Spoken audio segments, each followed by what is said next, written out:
Hey everyone, my name is Geoff Reed. I'm a technology executive and I live just north of Yellowstone National Park, and I spend a lot of my time on wildlife conservation. So thanks for participating in this contest. And there are four things that I see that conservation tech can do. There are lots, but these are the four that interest me the most. The first is to improve field science. Wildlife biologists have a tough job, not a lot of money. So if you're going to build a solution, build something that saves them time. For example, if you're building tech, they don't have electrical outlets to plug things into. They need long battery life so they can leave the tech out there for a long time and they don't have to spend their time servicing them.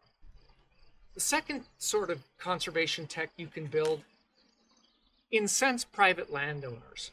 For example, if you could build a solution that helped a rancher monitor their water tank while also monitoring for the wildlife that they create habitat for, it would be a great thing for private landowners.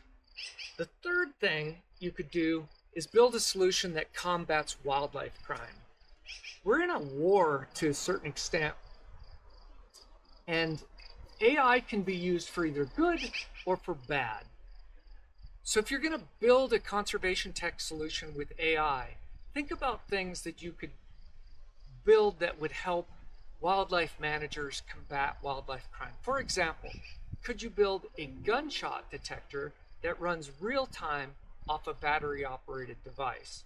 The fourth thing you can do is build devices that I like to call building the digital wild and invigorating the next generation of wildlife defenders. If you can build a device that tells stories, both audio and video or telemetry, about the amazing biodiversity that's still struggling to hold on in the planet, you would go a long ways to getting other people to support your solution. So good luck. I wish you the best, and I look forward to seeing what you build. Thank you.